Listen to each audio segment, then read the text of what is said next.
it start that way.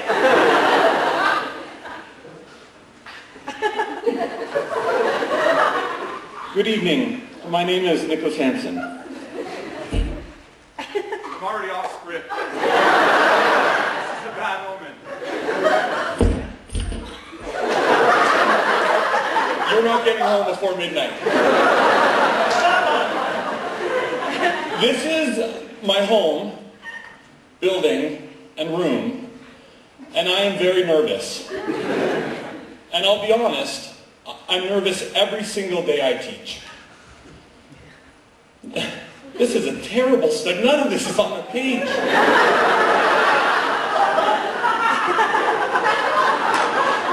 In the first few years, I was nervous because I wanted students to like me.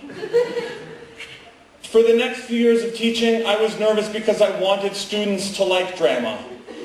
And now I'm nervous because I want students to like themselves, and I'm just so worried that 75 minutes twice a week is not enough time to help with that journey. So I'm trying with this. And I like to title things, and this is not particularly elegant, so this is what I've come up with.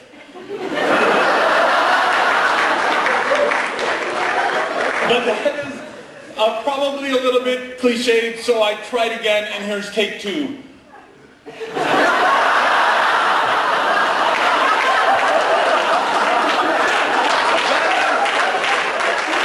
accurate, but at the last moment I realized possibly innuendo-laden.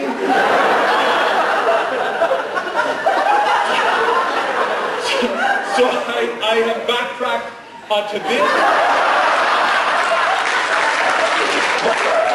But frankly, we don't need 30 minutes. That speaks for itself. All of this, of course, is delaying from the truth. I really did try. But I was working in my office knowing that senior students were performing in the basement.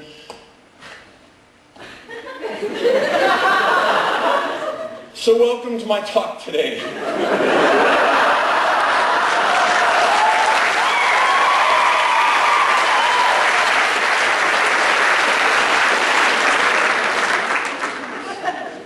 I have been told many things in my life.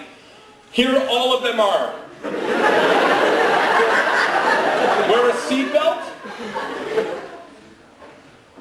Wear a helmet. Wear sunscreen. Don't wear white after Labor Day. I have no idea why. But no. Eat more fruit. Eat more vegetables. Don't eat this. You should dance and sing and tell stories, and you should enroll in university arts programs that can help you accomplish those dreams.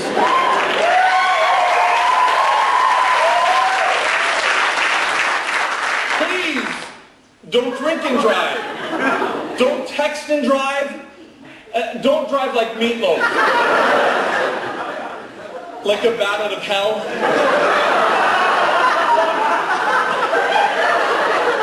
Ask your parents. Just...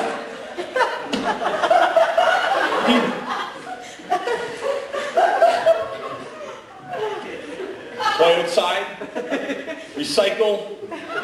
Plant trees, fall in love, and if you should be so fortunate that you get to fall in love, I encourage you, please, please, please, people have told me, use protection. Or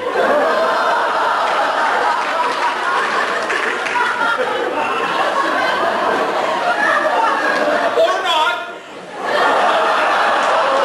It's your choice, really. There are no judgments. Just make a choice. You should be nice, you should be kind, you should be honest, and keep your promises.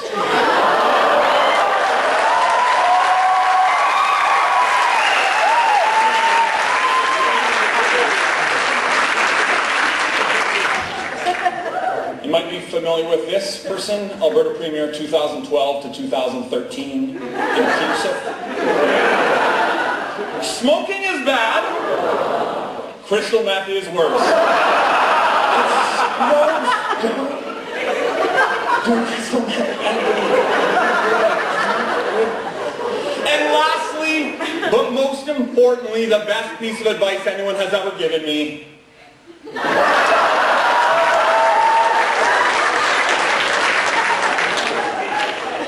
There you go. Those are all of the things in life that I have ever learned from other people. Please do with them what you like. Of course, I would like to think that I would not need to wait to my demise, hypothetical or real, to share with my students some of the things that I believe about the world.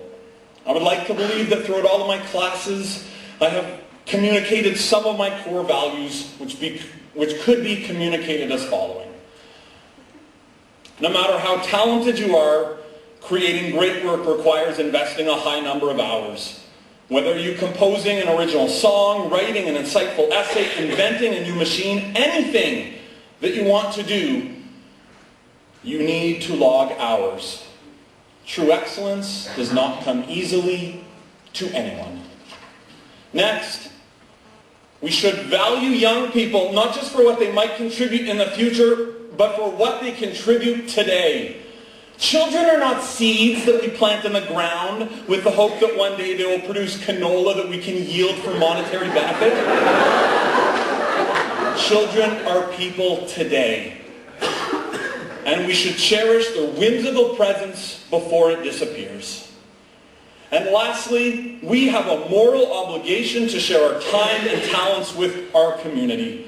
The world is full of injustice, and we should offer as much of ourselves as possible to ensure that all people can live in safety and dignity. There. Those are all of the life lessons that I have to offer. Do with them what you like. So what else should I do with my time this evening? Well, although I love being a teacher, I would like to think of myself as an artist. And while teachers often tell people new things, artists often help people discover things that they already know. They just haven't realized it, perhaps. So for the rest of my time this evening, I would like to tell stories. Not metaphors or homilies or fables, just stories. And more specifically, I would like to tell you about the worst day of my life, and I would like to tell you about the best day of my life. The worst day of my life was not the time somebody said to me, "Nicholas, I don't love you anymore." Felt like it at the time. The worst day of my life was not the time that I decided to look up some of the young people who were campers of mine when I was working at a summer camp. Only to learn that one of the most endearing children I ever worked with grew up into a teenager who jumped in front of a train. It felt like it. The worst day of my life, though, actually has happy origins. When my best friend Andy graduated from Oxford, he invited me to visit. And Oxford is very far from Alberta. So if I was making the trip to the UK, I wanted to travel somewhere else while I was over there. Herein lies the challenge. I suffer from motion sickness. I have vomited on amusement park rides. I have vomited in cars and buses. I have vomited on boats. I have vomited swimming. It was a very windy day. I have never vomited on an airplane, although I have vomited in 6 airports around the world. So I had no interest in one of those 30 cities in 30 days European adventures. Wonderful for others, terrible for me. I wanted to minimize the traveling component of travel so we could spend more time in one place. We settled on the country of Turkey. And specifically, we narrowed it to 2 locations. Selçuk, which is a seaside town, and Istanbul, which is, of course, a cosmopolitan center. Selçuk was amazing, incredible, astonishing. I swam in the Mediterranean. It's warm. I visited historic theater sites. I included this vacation on my annual report of my work. And when our time in that region drew to a close, we packed our bags, for the short flight to Istanbul. Just before leaving, Annie suggested a detour to the middle of Turkey, to the region of Cappadocia, famous for its cave houses both today and throughout history. And Cappadocia is also the world's most renowned location for hot air ballooning.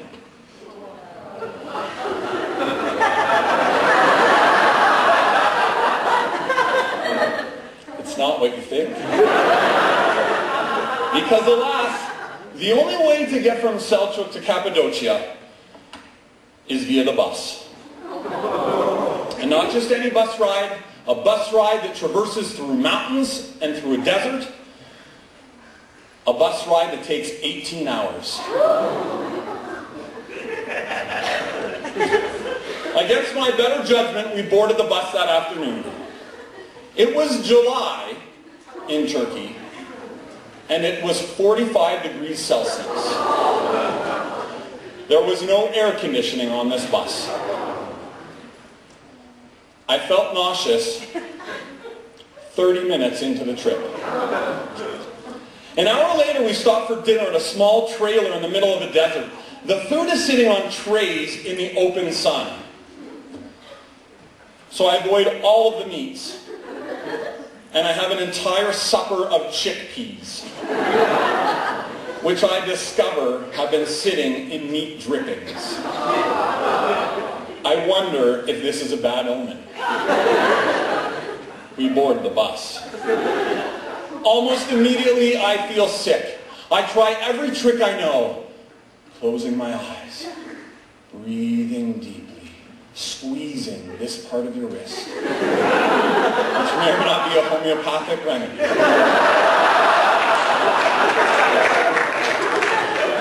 Desperate times call for desperate measures. 19 minutes later, we stop for a rest break. I race off the bus and find a washroom. I discover that toilets, as we know them in Lethbridge, do not exist in this part of the world.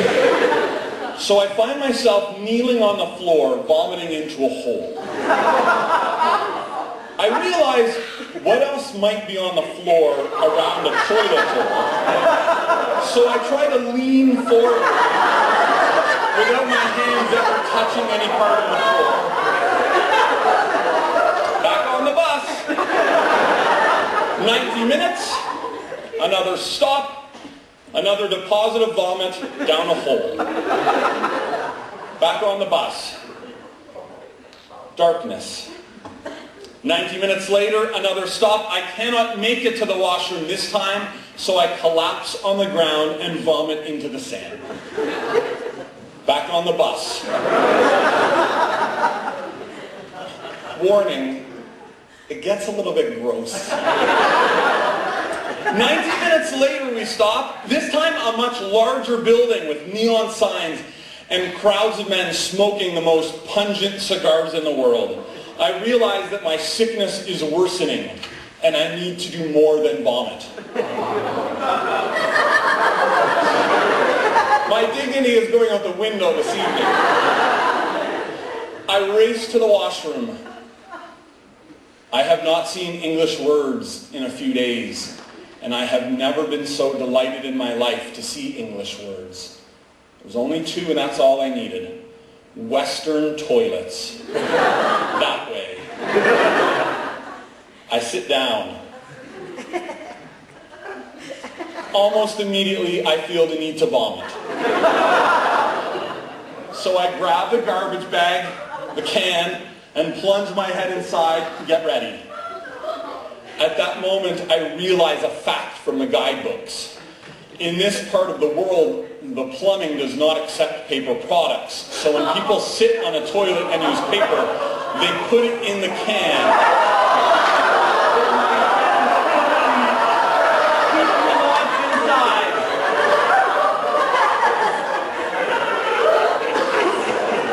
There was much vomit.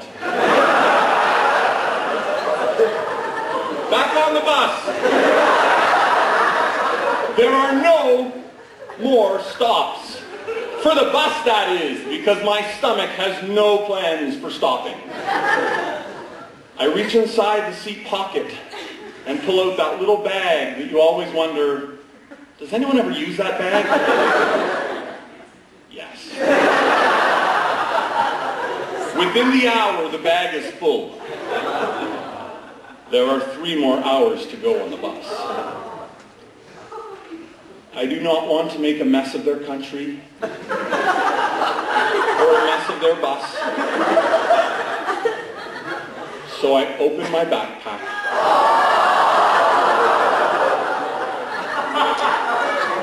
Within the hour, it too is full. There are 2 more hours to go. My seat is soon a mess. So are the aisles. And then, just as morning breaks, we arrive in Cappadocia. I let the other passengers disembark first.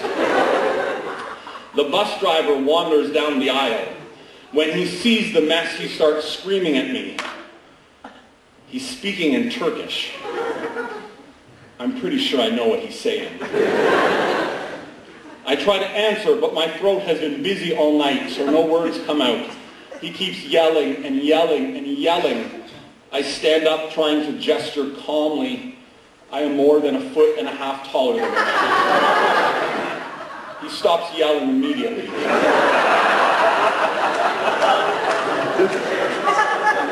I exit the bus. I try to remove my suitcase from the bottom of the bus. There is another man who holds a stack of tickets up to my face. I recall receiving a similar ticket. Gave them my suitcase, get the ticket, but I have no idea where it might be. I try to grab my bag, but he stops me physically and starts screaming in my face. He already knows that I'm taller than him, which in this country seems to count for something. But he keeps yelling. He is mad. He wants the ticket. Perhaps it's in my pocket. So I reach inside and pull out my pockets, and there is no ticket to be found. There is a handful of chickpeas. Chickpeas that have seen the inside of my digestive system up close. He lets me have my suitcase. We check into the hotel, which is a cave. That's not a metaphor for its condition. It's literally a cave dug out of the rock. It has rock walls and no window. It's a cave. I rinse my face. I curl up into the bed. And I fall asleep. But that is not the worst day of my life. Because 5 minutes later, I start coughing. Oh no, here we go again. And I'm coughing louder and louder and louder, and I wake up and I'm choking and gagging and coughing, and I think, oh no, how much more vomit can there possibly be? And I open my mouth and put out my hands, and a 3-inch beetle crawls out of my mouth. In the 5 minutes of sleep that I had, apparently with an open mouth, the beetle found a home. And that was the worst day.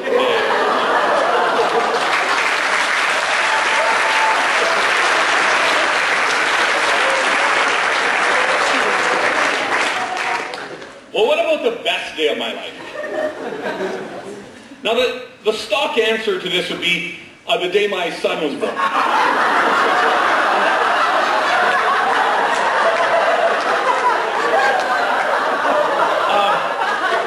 You need to appreciate the context of the story.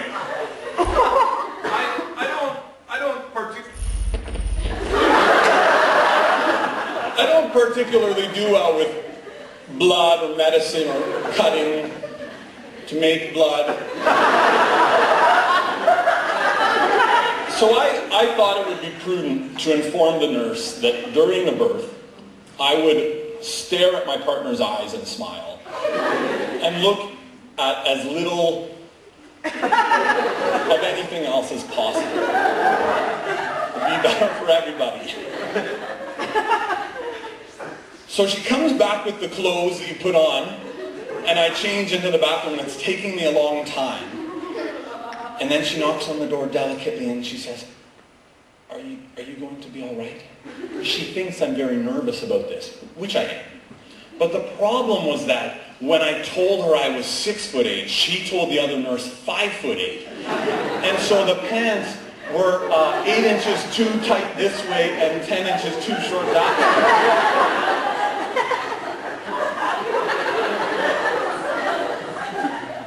And that was an incredible day, but not the best day of my life. And the other answer that is perhaps expected is the wonderful day that I got married on the beaches of a summer camp that my wife and I used to work at together.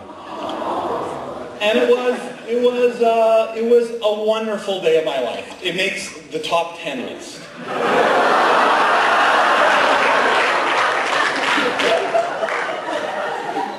And if the Toronto Raptors ever win the title, it makes the top 11 list.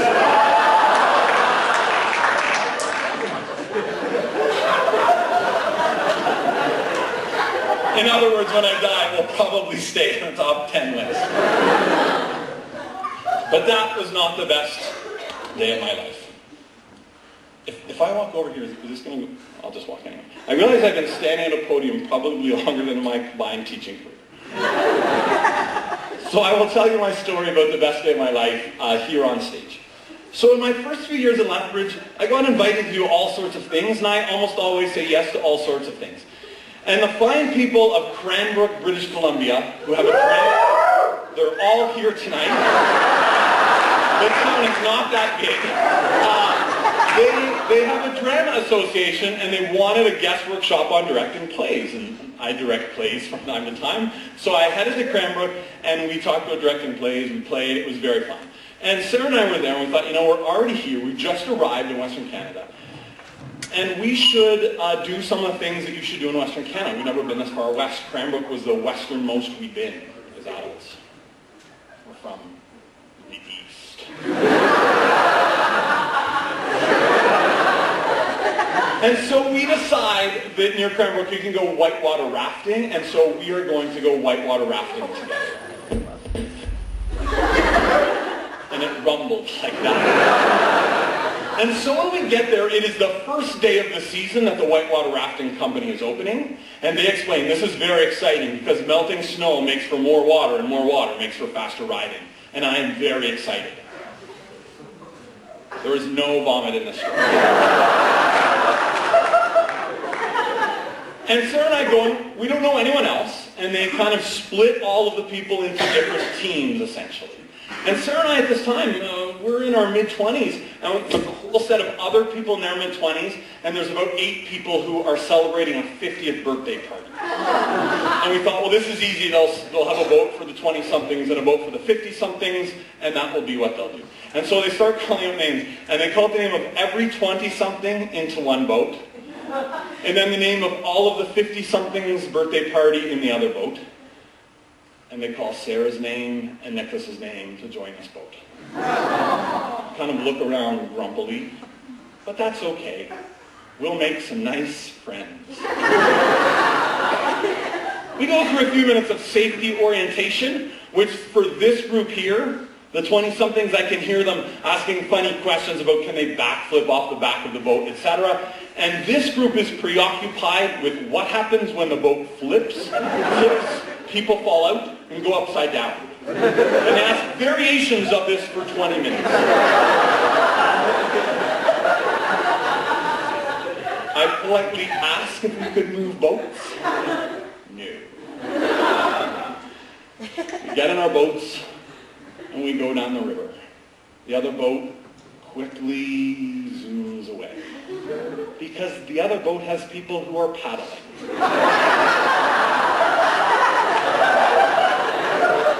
And on our tea party barge,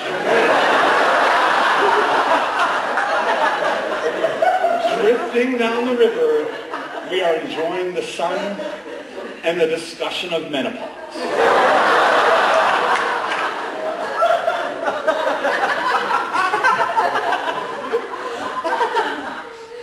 And get to the end. And it's over. And then they drive us back, and we're going to do it again. And at this point I think, can we just go home now? I can go on a tube to Disney World and have more excitement than this was. And before we go down again, we have to go through the safety orientation again. 20 more minutes of, last time it was awesome when we went up the wall. This time can we shoot down rocks and split the raft? What happens if we get more splashing than happened last time? What happens if water droplets hit us? And one of the women asks a new question she didn't ask the first time. What happens if the boat flips upside down and everyone stays in it and is upside down in the boat? And the owner calmly explained the size of these boats and the way they flip, that people would fall out sideways, or that they would jump, and the life jacket and helmet combo would carry them away, and the guide boat full of rescuers that follows behind us would pluck us out of the water instantly. She hears all of that and asks, okay, but what do we do when the boat flips, trapping all of us?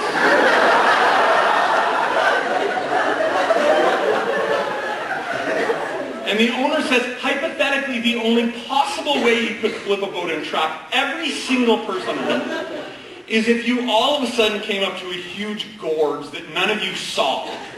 And when you got there, instead of paddling hard to jump over it, you did nothing out of fear and the boat flipped on you. And the owner says, just to allay any doubt, in 30 years of operations, it has happened one single time. We go in our separate boats down the water. The fun boat zooms out of the distance. And this time I decide that if they're not going to paddle particularly hard, I will. And I used to, for years, teach canoeing and kayaking. So I actually love paddling very hard. It's one of the few physical activities I'm actually competent at. So Sarah and I were a two-person brigade of moving sticks. I mean, other people put their sticks in from time to time. Slightly less efficiently than my 3-year-old canoes. And we go down the river.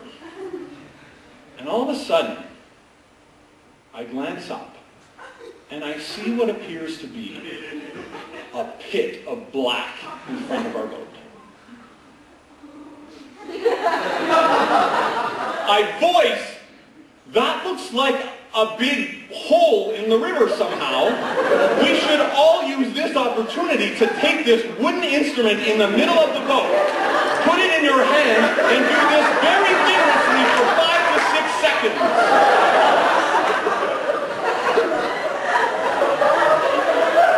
Instead, there is holding on of the ropes, screaming, an airborne raft, and darkness. Sailors from centuries ago used to share a myth about a creature called the siren, with a sharp-pitched scream. I, too, have heard the siren.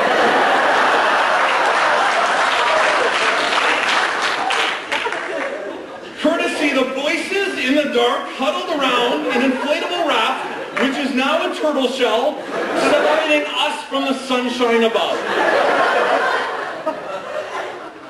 The screaming continues. The getting out from under the boat does not. I try pushing, but a boat is big and heavy, and there are other people holding it down. And I realize we have this pocket of air, so somehow they believe that this is a safe space. And I think perhaps this is a safe space until all of a sudden I feel an incredibly sharp pain cracking against my lower leg. That's a rock. And that really hurt. But it gave me hope to try and experiment. What happens if instead of dangling my legs downstream, I just stand up?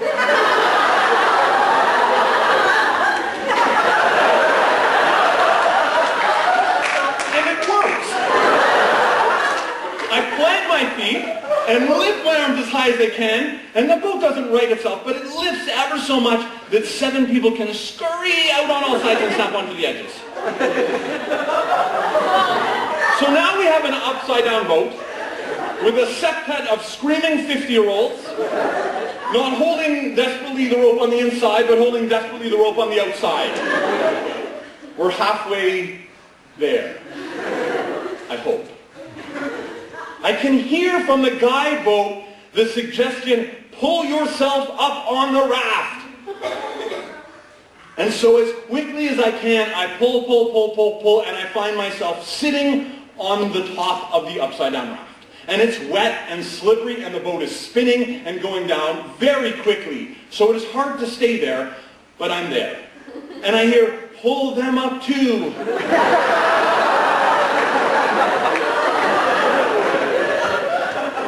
So I say, take my hand. It's like Aladdin to Jasmine. No. They will not take my hand. So I decide that I will take them for them. So I grab onto their life jacket and pull them up onto the raft. And they scream, no! And force themselves back down to the water. This will not work.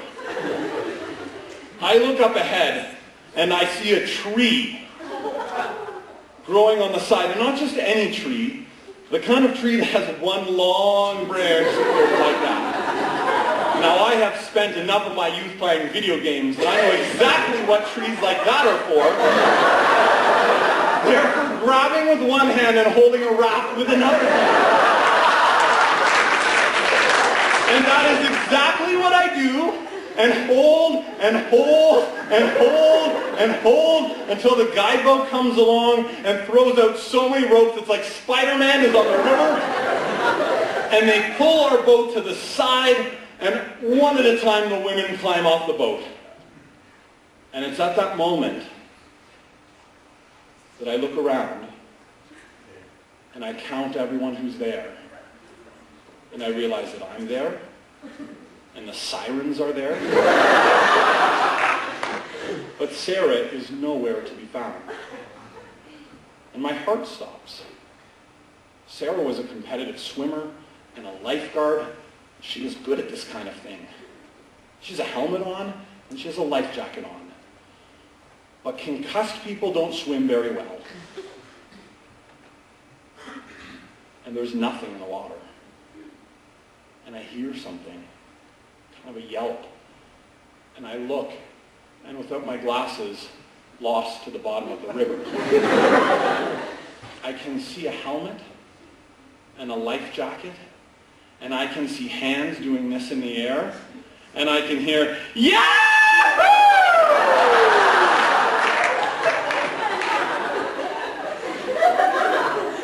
And I realized in that moment that despite all of the noise and chaos and lost glasses, which is a tragedy in all circumstances,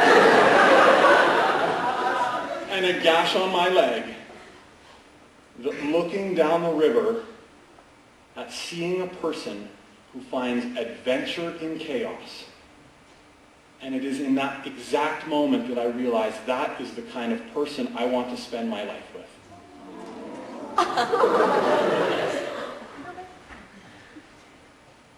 We don't get married that day. I don't have like a ring on me at all times. But the seed of that idea is planted as I watch somebody laughing and spinning and playing and finding the joy in the darkest times of life.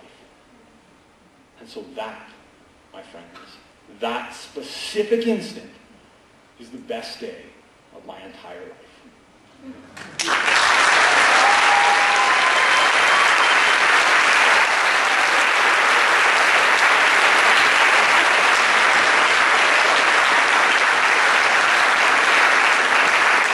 Now, earlier this evening, I prefaced my stories with the claim they weren't fables, but I'm a liar.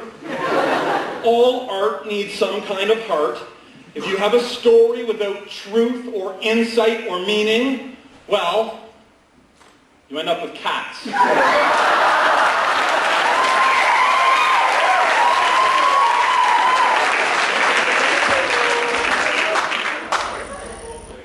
So here is the moral of my stories. I have no pictures of the best day of my life, and I have no pictures of the worst day of my life. I have no evidence at all that these stories even took place. And today, a lack of photographic proof would lead most people to believe that I embellished the details, all in the name of a good story. Now, I want to be clear. I love photography. I am astounded at how journalists can tell a story. I'm entranced by how photographic artists can provoke our imagination through still images.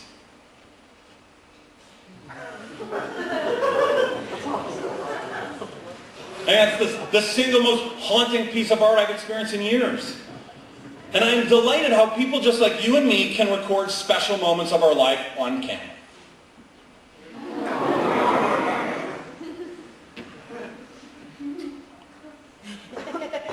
But back when film was expensive, film is this thing that cameras needed,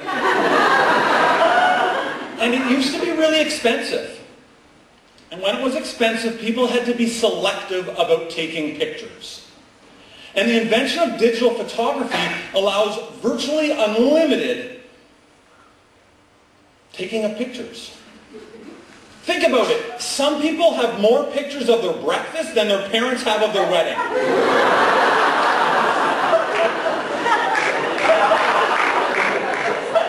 This phenomenon is not good for us. First, photographs are not the perfect documents that we think. Attend a concert these days, and people spend half the night watching through their iPhones. Why? Years later, what do they have? Well, for 99% of us that are not professional photographers, we have a blurry image of swirling colors. In my high school days, before the era of digital cameras, I was lucky enough to see a number of my favorite bands live in concert. And even today, I have the most high-definition pictures burnt into my mind. Memories are real documents, and we should cherish them as such. So are scars on our leg and the stench of cigar smoke. Pictures are not perfect representations of what happened. And we fooled ourselves into believing that they are. And the second way our picture-taking obsession hurts us has to do with our self-esteem. Let's be really honest with ourselves. When you take a picture of you at a sold-out concert, you on vacation, or you looking particularly glamorous, and then you take them and post them on social media pages, you're not doing it because you forgot that you were at a U2 concert, or that you were in Cuba, or that your hair was really great. You're doing it to let other people know you're doing it. I'm not here tonight to suggest you should spend less time on Facebook, though you probably could cut down the hours just a little. And you know that. What I'm suggesting is that by taking pictures to validate your existence, you are living for the affirmation of others instead of for the satisfaction of yourself. And when your happiness depends primarily on what others think of you, you will never attain happiness. Even if you get 1,000 likes. And lastly, and most significantly, the act of taking constant pictures stops us from truly experiencing our own lives. Technological devices occupy our hands, they distract our brain, and they disconnect our heart. Filming a water slide does not create the same sensation as feeling water rush around your body. And when your child is taking their first steps, we should be reaching for their hand and not for the camera. If taking a picture of a person you love is more exciting than touching them, well, to be frank, then you are touching the wrong person. In closing, I appreciate that pictures can hold extreme value as sentimental objects. I recognize that photography is an amazing form of personal expression and a truly fulfilling career for many. What I am suggesting is that you find a balance between documenting life and living life. And for me, this balance has been hard to find. I love technological devices. But I have learned the hard way that when my heart starts beating so fast that I can hear it, that's the cue to put away the camera and turn off my phone. And those are the moments when I challenge myself to truly embrace what is happening around me. So when your heart starts racing, or whatever cue you develop for yourself, I encourage you to close the lens cap and open your heart. To stop filming and start feeling. To choose wild adventures over Instagram filters. More than anything else, what I wish for every single one of you is that you can experience a life so full of wonder that you are too busy, too happy, and too in love to take pictures of your breakfast and post them on Facebook.